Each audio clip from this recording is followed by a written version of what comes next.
Hi, I'm Paul. I've just been having a look in, whilst meditating, to a different kind of consciousness. Perhaps we could call it the grounds in which we came out of, the beginning and the end, because it's also the grounds in which we go back into. So we could also say that maybe this is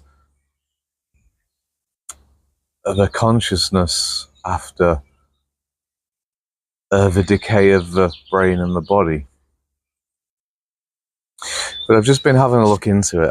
I haven't really seen too much, but I thought I would share what I did find. So I suppose to kind of ease you into it, we could say that the consciousness, as the majority of us know it, is memory. So a lot of our memories are consisted of thought. So the language which we've been conditioned with, we could say, look at a table and call it a table and suggest the idea of a table, the meaning, the reason, and so on with language. See, these seem to be a lot of the memories that we've built up.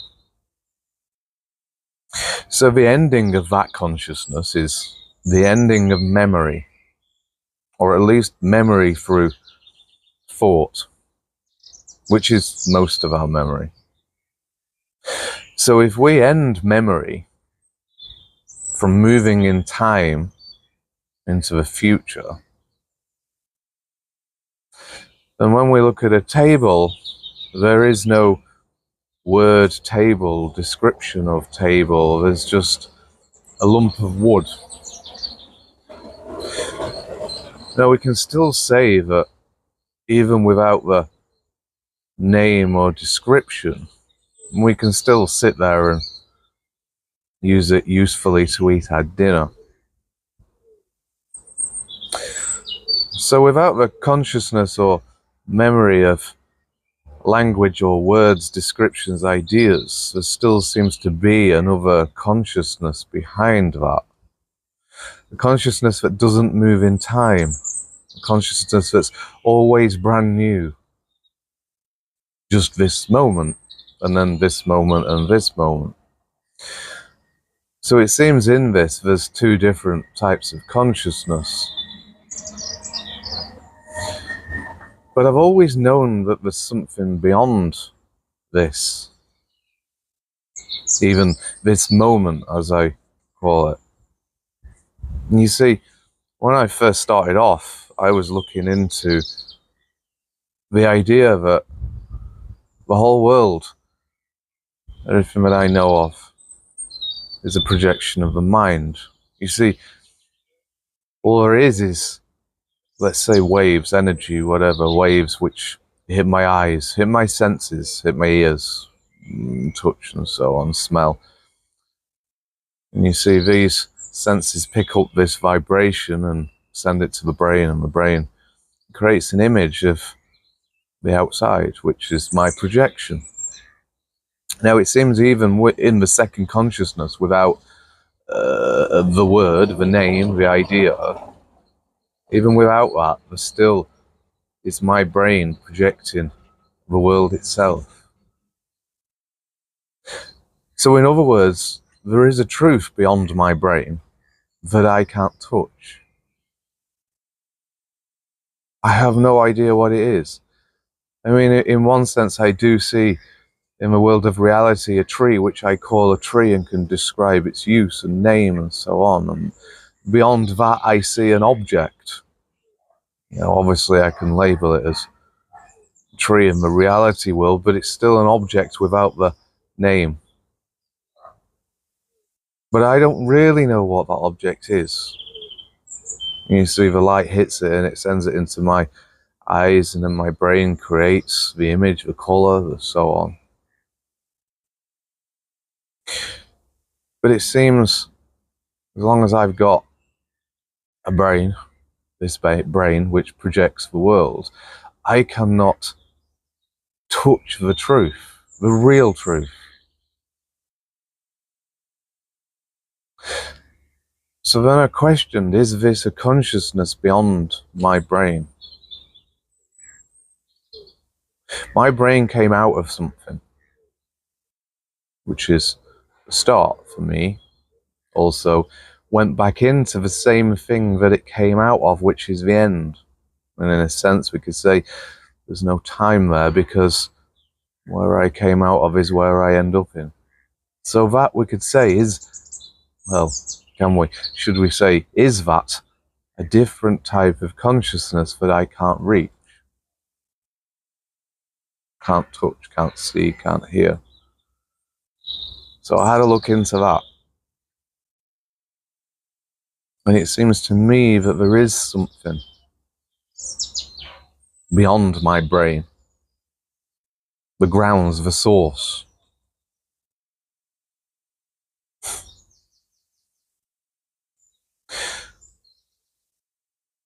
You see, let's say when my brain decays away, I'm still energy. You see, I don't really know what my body really looks like, because it's a projection of my mind. But whatever it is still energy.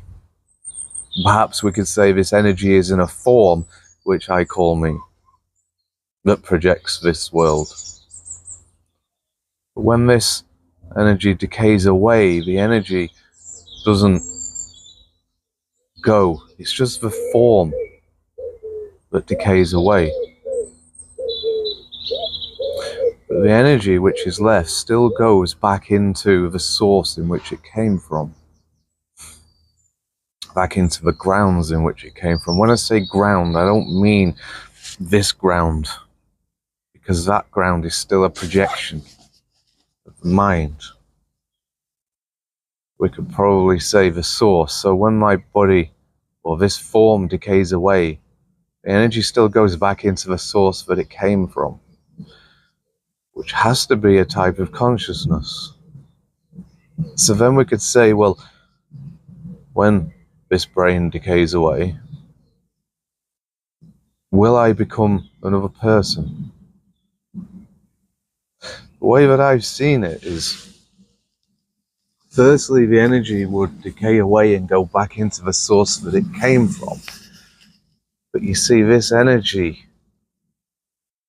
maybe we can say, being broken up, different types of energy, all the energy of me separating, would go back into the grounds, or the source. And in this consciousness, the source, the energy from me, which becomes the rest of the energy,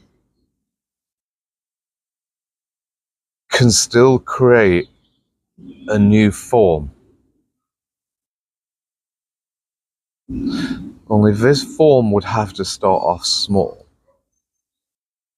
So maybe at this point you could say, well, I see, firstly I will turn into a germ, and then I will turn into a plant, and then an ant, and then eventually a human. But no, this idea of an ant, plant, a human, is all a creation of my brain.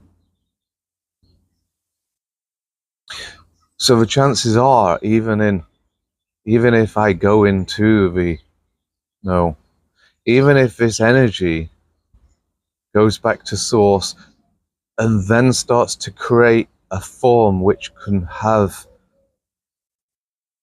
a consciousness, then that consciousness could be anything that something I've never seen or heard of. It could be squares and circles, because this world, which has ants and plants and trees, is only a projection of this brain. When this brain goes, all the idea of everything which is stored in it goes with it. So there will be a new world, new creation. Maybe we could say aliens or something. Not aliens, I'm confusing you here. But something entirely different. So perhaps you could say, well, will there be any of me carried over into this consciousness, the ground, the source? And I would say yes, but not in any way that you would know of it. So it would seem the way that we use this form, energy, of me, the way this energy affects all the other energy, is stored in the energy itself. So when the decay of this form goes, there will be a storage of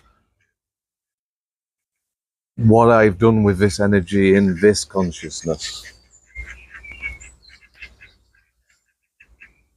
But that won't have any sense of the objects that I see, the thoughts that I have, so on. In a way, we could say this is very similar to genes that pass through generations. You see, let's say I was a weightlifter and I had a child. In the brain of that child would be some change towards muscle structure or muscle growth, and as the generations go on, then the younger generations would adapt to weightlifting a lot easier. But we're not talking a solid form here, we're talking energy. So there will be a change in the next consciousness of energy, which will continue in a similar direction to in this consciousness. I think that's all really that I seen and have to share. So thank you very much for listening.